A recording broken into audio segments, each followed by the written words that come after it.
Jar Oil. The company have filling stations across the country, and our rates are relatively cheaper than anyone else across the country.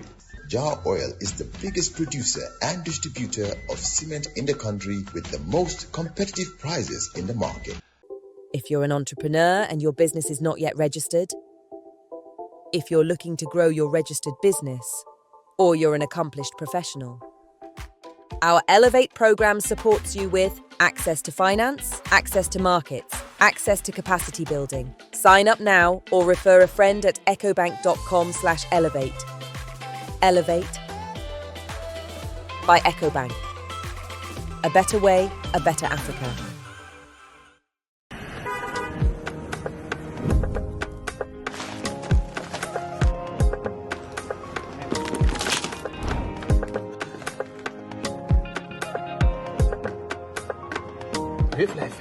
Santa Yala.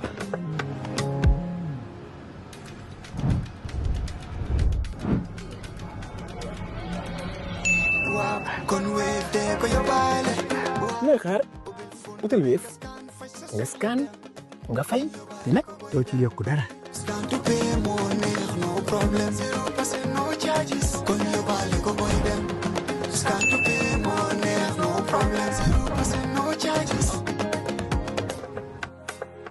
It's Monday, the 17th of August, 2026, and if it happens to be your birthday, well, that's one thing you share with my favorite cousin, Lucky Patrick Mendy. It's his birthday today. He's in the U.S.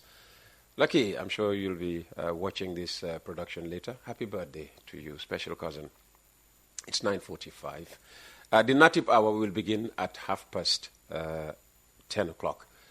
That's because we have in the studio already Mr. Lamin Manneh, after talking to Coalition 2026 about APP Sobaya leader Esam Baifal's remarks about Unite and its leader. Time to turn to another major development in opposition politics. The United Democratic Party, the durable UDP, has joined forces with a group of other opposition parties and movements in a new alliance ahead of the December the 5th presidential election. It is a significant development because the UDP had only recently walked away from the broader Coalition 2026 negotiations, where disagreements over the structure and leadership of the proposed opposition coalition had become increasingly difficult to resolve. So what exactly is this new alliance? Who are its members? What binds them together? Who will lead it into December? And perhaps most importantly, is this the opposition unity Gambians have been waiting for, or simply another realignment in an already crowded opposition field? As I said, joining us already is Lamin Manneh. And honestly, I have never been insulted. I have never been offended the way I have this morning, because right there in that corner is the dirtiest of teacups I have ever seen in my life. As Aji Jacob can call it, the legends. Man, you. What legends? By the way, it's the last time we are allowing you anywhere near West Coast Radio with that, let alone, walk into the studio. My wife warned me, but I told him I couldn't resist this. I have to take this to Peter to show him where the legends are from. In deference to Ba Usainu, I will proceed with this interview. Good to see you, my friend. Good to see you, man, buddy. Happy to be back. First, let's define the alliance. Mm-hmm. The Gambia First Coalition brings together the UDP and its partner parties and movements. Mm-hmm. What is the binding agreement between these parties, and what have they each actually committed themselves to? The binding agreement is, as the name says, Gambia first. Gambia above everything else. Our objective is to salvage this country from the hardship we are all drowning in. How do we do this? How do we put our differences aside and focus on our achievements and our strengths? How do we pool all our resources, human, financial, intellectual, etc., to get this country to the place it should be? That is the primary binding objective. And we all agree that the country is in a mess, and we cannot just leave it where it is. whatever might have been differences between us, which are minor. Let's put those aside and focus on the bigger picture. We have so much more in common. And we tend to focus more on the little things that divide us. So just put that aside. Let's focus on the bigger picture, which is the Gambia. How do we salvage this country? And they came together and said, we've got to be realistic. In coalition talks, you go with the party that has got the biggest following, and you align with them and you work together with them to form a strong coalition. On the understanding that any coalition that we get to under this party-led, which is what it is not going to be a UDP program of government. It's going to be a coalition program of government, a program that we'll all design together and sell to the Gambian people. We were working on our manifesto, updating it as UDP. Mm-hmm. We were almost done. And Hussein Dabo said, you know what, let's put it on the back burner. We are going into a coalition with other parties. We'll put our manifestos together and develop a common manifesto for the coalition. So we put ours on the back burner for a bit. We'll all bring our our manifestos and use some as working documents and enrich them. So that cross-fertilization is going to bring a better product. So these are the sort of things we want to do. And we also want to move forward in a very resolute way, determined to put forward a program of government which will be implemented together, jointly, defined jointly, and implemented jointly, and monitored jointly. So these are the sort of things we are working on. And it was so enriching and so refreshing. We spent 15 weeks in Coalition 2026 and couldn't make headway. These gentlemen and women and ladies came together and said, let's do this together. We had already negotiated a framework agreement with PPP, at the time led by Sehu Sawa as the flag bearer. And we negotiated something which was drafted by PPP, because when they came to us and said, let's do this, they said, draft something, bring it to us. So we are not selling something which might look like we're imposing ourselves. PPP drafted an agreement and brought it to us. We looked at it, we made a few changes here and there, and we adopted it. It was a very good document. Then by Nanko, their policy director. And we worked with that as a working document, which we are going to sign subsequently. And this new group came and said, you know what, can we have a look at that document and see if it works for us? So we gave them that document, and PPP was part of the group. So there was PPP, there was ADD, there was GANU, there was, ADD is Malik Kamara, GANU is Sheikh Tijan Haidara, you have GPAP, Dr. Papa Fall, and PPP. They came together with Golden Era of Sehu Saho, CCC, Citizens Coalition for Change, Nusapua Movement, and they took the document and modified it slightly to make sure that it works for everybody. Then they called us in UDP, we sat with them, particularly Sisi and I. We worked on the document and we finalized it. And we gave it to Senu also, since he was not there. He also looked at it and said, this works for us. He didn't change a word. We agreed on it and we moved forward. And then another gentleman joined us, Aruna Jata, who also joined us a movement. So we have now 5 parties and 3 movements, which are already in this coalition. Okay, so you signed with 3, a third one has, you signed with 2 movements, a third one has since joined? He joined actually even before we signed. He signed at the same time as us. Okay, because all reports indicated 5 registered parties, right, and two movements. Political movements. Yeah. This third movement came on board 2 days before the signing ceremony. Oh, okay. And we negotiated with him to accept it, and he moved in. So the signing ceremony, he was present, he signed as well. So we have 5 parties and 3 movements that signed this document. Okay, and you made the point that, UDP was the biggest of these parties, yet, this agreement or this thing that was proposed by Golden Era, possibly one of the smallest. Right? Yeah. So what message does that send? Here you have the biggest party, all right? Accepting a proposal from one of the smallest parties around. Exactly. So what message does it? What it says is that UDP is an inclusive party. It's a listening party. It's a party that will take any decision and any arguments that come which are reasonable and sellable. People tend to, there was a small group of people who gave us all sorts of nicknames and tried to tarnish our image, saying we are intolerable, we are this, we are that. Nothing could be further from the truth. The document we have, when, say, Saho came and said, let's do something together, we could have said, okay, we'll draft something for you and work on it. But out of respect for them, we said, you know what, draft your document. Let's take a look at it and we refine it together. When they brought the document, it was very well done. We changed very few things. And then we agreed on the document and it was done. This group also, when they took it, they refined it a bit, they came with it. You see, when something is good, we do not have to fight about it. There's no point reinventing the wheel. And competence is everywhere in this country, which is why we say we hope that when we come to government, we can work with a wider group of people to make sure that we bring all the talents on board.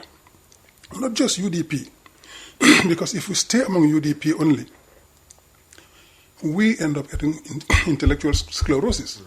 We want to bring in new blood, new ideas, people who will challenge you, who will work with you, who will have things move forward. And that is one of the things we love about Hussein Dabo. Because he surrounds himself with people who will take on his ideas, who will agree and disagree with him, and he would not make any fuss out of it. He wouldn't say, I'm the boss, I'm the party leader, I'm the elder. No, he would sit and listen to you, you debate issues, you walk around them, and find a common solution, a common proposition. You see, and that's the strength of a leader who trusts in his own strengths and capacities and capabilities. A leader who is truthful, who is willing to make change, does not fear ideas which are different from his, does not fear positions which are different from his. In fact, he knows that those ideas and positions can only strengthen his position and the position of the country and the party. So he encourages that. So we have that open dialogue with him on issues all the time. Okay. And that is what we have here. And that happens also at National Executive Committee level, by the way. Okay. Yeah.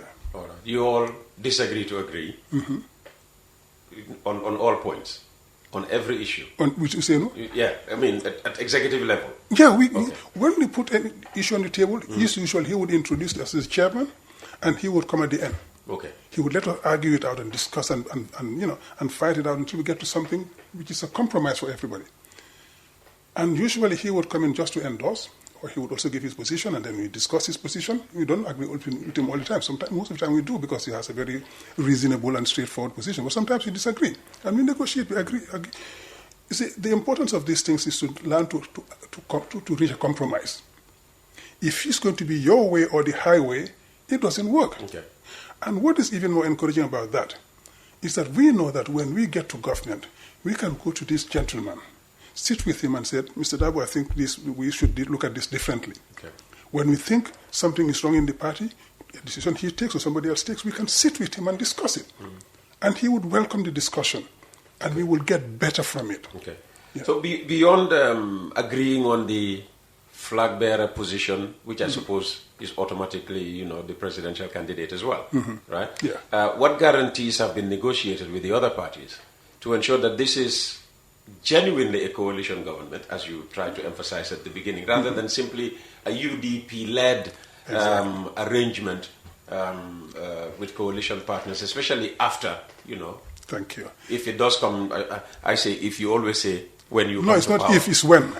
Yeah, when we come to power in December 2026, taking over in January 2027. This is a memorandum of understanding where we lay out the framework of how we're going to work, how we're going to do things, and how we're going to operate as a team.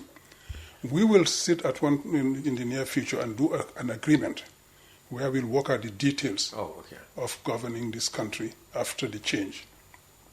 We agree that we will be negotiating and discussing issues of common interest for the country.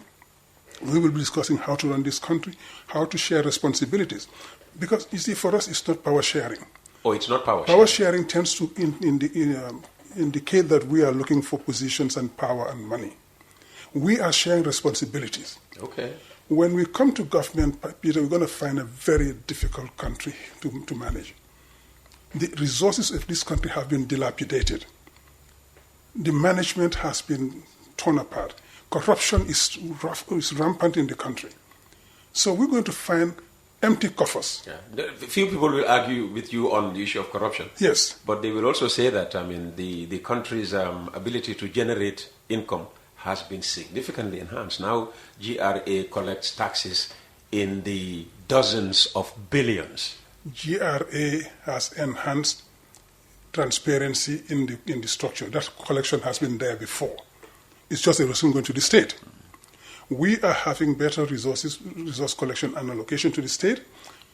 But the problem here we have is that the vast majority of Gambians are poor, and we are taxing them further into poverty. When you buy anything in this country, you pay tax on it. Even the water you drink, you pay tax on it. What we want to see as UDP is we widen the tax base so we can lower the tax rate. That is what we want to see. Peter, there are people living in this country with less than $5,000 a month. True. When you tax those people so much, you just add it to their hardships. What we want is to be able to create more employment, more jobs, self-employed or government employed or private sector, etc., formal, informal, to be able to have more people in the workforce. Our youth wouldn't be going through the back way all the time and dying in the desert and the high seas. They will be able to work and generate income. They will pay taxes on their income. They will pay taxes every time they consume. So you widen that tax base, then you can lower the tax rates. So people don't have to suffocate with taxes. Because if you increase the tax rates constantly, you get to a point tax evasion sets in and tax fraud. People don't want to do that. Well, they deny that they increase taxes, constantly. They are constantly looking for new things to tax. And when you increase those taxes, the number of things being taxed, even if you don't increase the tax rate, the cumulative effect of taxing everything makes it extremely expensive for everybody. And this is what we need to review. Gambians have been impoverished by a poor administration and corruption. Now you add to that burden by taxation, how do they survive? These are the sort of things we want to look at. Okay, let's go back to what you were clarifying for us. Power sharing and responsibility sharing. Right. Because for us, responsibility sharing, we're going to have a government where we will agree on who runs which ministry or which department, which agency, which state-owned enterprise, and we're going to make sure that you run that successfully. Okay. Your objective and the task being set for you is this place needs to work, it needs to perform. These are your service level agreements. Okay. These are your key Say, performance. for instance, Peter's political party. Yes. My PPP. Yes. All right? Yes. Peter's political party Right, has been given the responsibility of the Ministry of Information. Does it mean that if the party initially nominated our Jaju, the Canberra woman, as the minister, if she is found wanting and gets the boot, then we have the responsibility again to propose a replacement. There you go. That's exactly the case. All right. In fact, when my party was booted out of the first coalition government, that is what Hussein Dabo told Barrow. My party is part of a coalition, and he's been given this position in the coalition. You shouldn't just boot him out.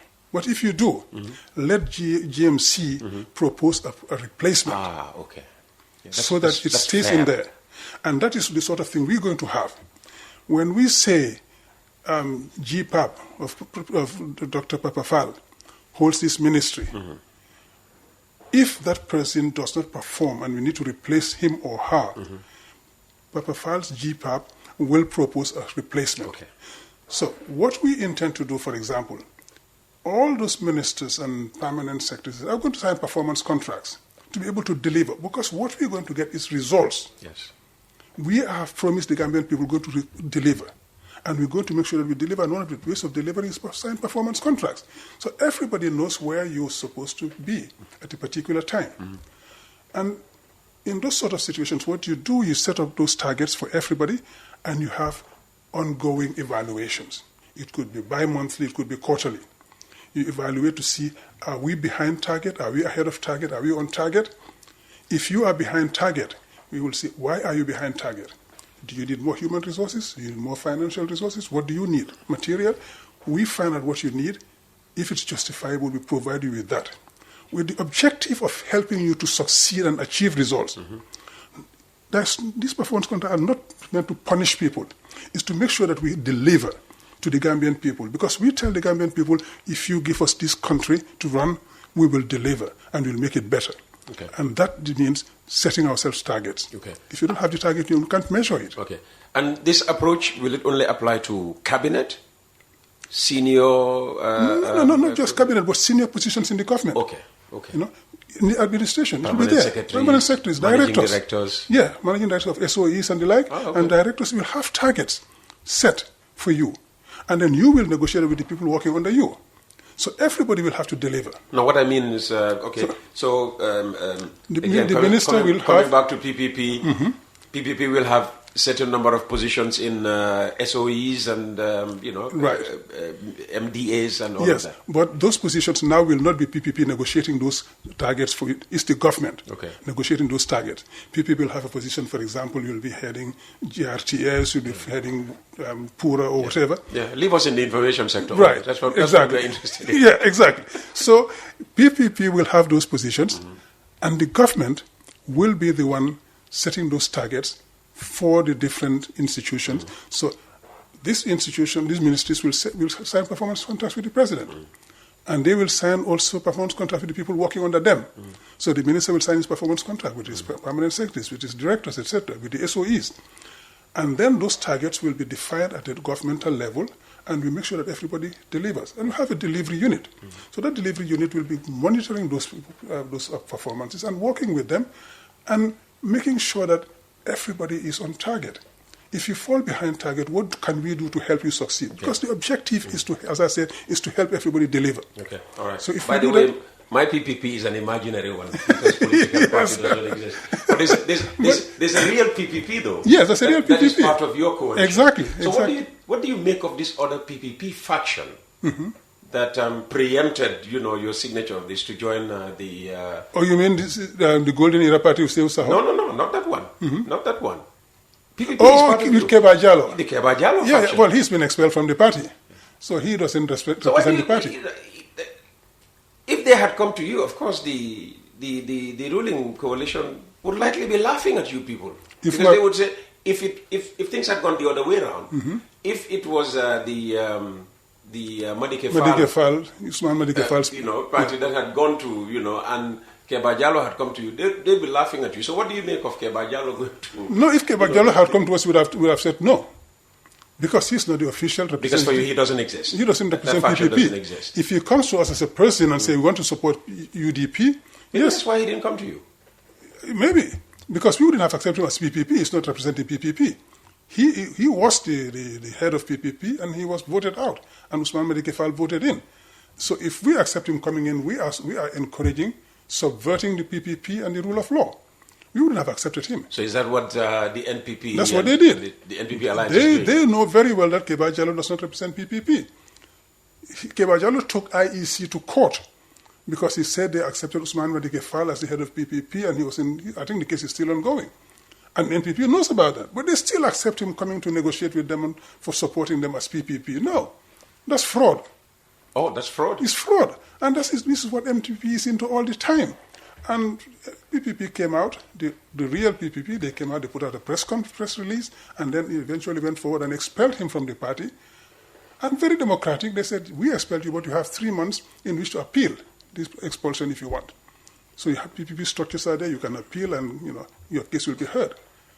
So, you see, Peter, we have to be honest with ourselves. They know fully well that this guy does not represent PPP. But why did they accept him coming in as PPP and selling PPP support to them? It doesn't work. What would you say? Political expediency? I would say hypocrisy. Oh. Hypocrisy is what it's all about, not expediency. Let's go back to coalition Gambia First, or Gambia First Coalition. Gambia First Coalition. That's the order of the wording. Right. Gambia First Coalition. Yeah. Coalition Gambia GFC, First. Okay. Yeah. Now, suppose two political parties have a disagreement, all right? They both believe they deserve the same important ministry or appointment. Usually, foreign ministry, finance ministry, these are considered the next highest after president, vice president. Who makes that decision? And what mechanism prevents such disagreements from becoming, fractures within the Gambia First Coalition? Right. These are the sort of things that we'll be discussing within the agreement I'm talking about. Those sort of things we'll discuss in the agreement between the heads of the political parties. Okay. They will make these decisions, and they will come to an agreement on it, and we will memorialize it. So this is what's going to happen. But the people we have around that table, and the amount of camaraderie we see developing between them, we have no doubt that they will be able to reach decisions on those issues very quickly and very easily. Because everybody is determined to make this work. Everybody is determined to give the other his or her dues. And this is going to happen. And there are more people knocking on the door. We'll be negotiating with more people to come into the party, which is why those negotiation agreements we have been delayed a bit, because we know more people are coming. And once they come, we negotiate as a coalition, as a large forum. Because so far, no coalition has been able to keep it together. 2016, we know how it ended. Right. You now have Ganu in your ranks. Yes. They were with Barrow. Yes, 2021, yes. remember? Yes. I mean, Ganu was with them. ADD was with them. Yes. You know? But political fortunes shift, and people see the light of day and say, this is not where I wanted to be. This is what I voted for. And then they change sides. That is normal in politics and in democracy. And we respect that. I mean, half of the country at one point was APRC. And they have moved along. So there will be those things happening. What a number of people expected when they supported Barrow is not what is happening today. That's why they left. And they said, no, this is not what we bargained for. And they moved. UDP was part of that coalition. And we saw that things weren't what we had agreed upon. And we gradually took a back step, and then eventually the whole thing came to an end. Well, they would say they kicked you out. Yeah, UDP could have moved out earlier and even thought about it. Yeah. But if they had moved out at that point, we said UDP is sabotaging the coalition. So we did our best to make it work. So you sat and waited to be kicked out? No. No, we did what we could to make it work. It's when it could not work at all. That was when the fracture came. UDP did what it took to make it happen. You see, we don't go into these things and say we're going to fail. We go in to succeed. And that's the same thing with this coalition. We're going there to succeed. And that is what we tried with Barrow. Now, it gets to a point where you know that it cannot happen, then you move away. Okay. Coalition 2026 was the same thing. We were invited in there, we went there to make it work. We said we want party-led. We didn't say, of course, want UDP to lead, and most people in UDP want UDP to lead. We are the biggest party. But we said we want a party-led. If that party is UDP, that's our choice. If it's not, another party could lead, but it should be a party. Why? Because when the party leads, the party puts its integrity and its word on the line for that candidate. So he cannot just step back and do what we want. We will keep reminding him, no, this is not what you signed up for. You represent all of us. And our integrity and our word is on the line. And now it's even better with a coalition. So that party and that coalition are the ones who more or less guarantee the integrity and the straightforward application of the rules of engagement. Okay. And if it's candidate-led? If it's candidate-led, we have the case of Barrow. That's what we had with Barrow. He resigns from a party, he forms his government, etc. And at one point say, hey, you know what? I think I want to stay here. So he does what he wants. Especially he said, when he campaign... to UDP and says, well, for the next election, I would like to be the flag bearer. The flag bearer. And the agreement was, you run a one-term government, lay the foundation. That was not the agreement with the party, though. That was the agreement with the coalition. With the coalition and the people of the Gambia. Yes. You run, you become president. The initial agreement was 3 years, it became 5 years. You lay the groundwork, and you do not compete. You let other people compete. You make it a level playing field for everybody else to come to compete. That was the agreement. And then halfway down, I said, I think I like this place too much. I'm going to stay on. And you come say, give me the party. Say, no, we didn't give you the party. You resigned from this party, do you remember? You are no longer a member of UDP. You are an independent candidate for this coalition. So we are not giving the party to you because we want to make sure that the agreement that you go and somebody else runs the country and runs for elections, that's happened. And he said, I'm not going anywhere. So instead of his fan club, his youth movement, whatever, and then of it, NPP. So that is what happens. We're seeing it today in Senegal, right?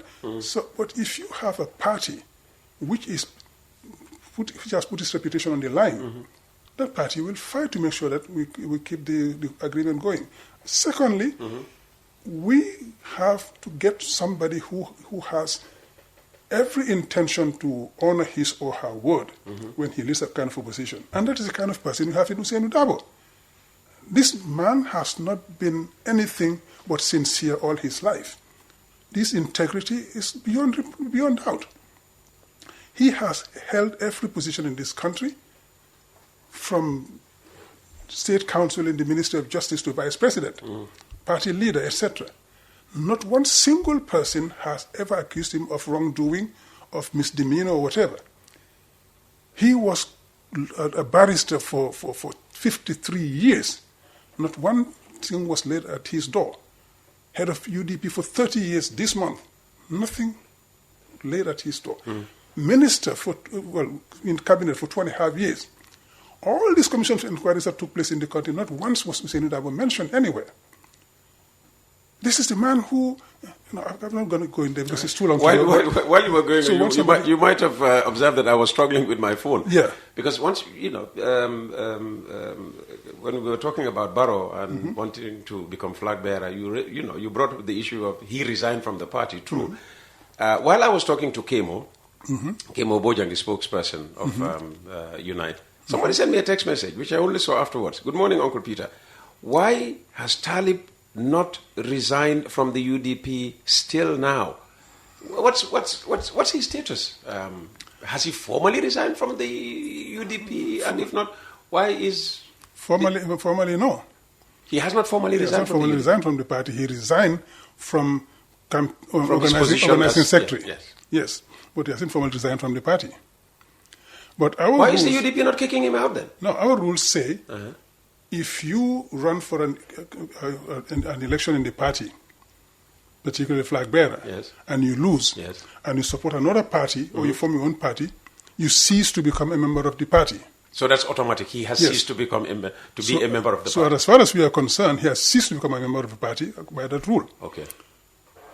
He could have and should have submitted his resignation from the party before going on to form his party, but he hasn't so far. Okay. So what I hear him say... So officially, Talib is no more a member of the United Democratic Party. He's not, by virtue of that rule. Even though he is not known to have formally resigned. Yes, by virtue of that rule, since he contested for flag bearer and lost and went on to do something else, inconsistent with that regulation, he's no longer part of the UDP.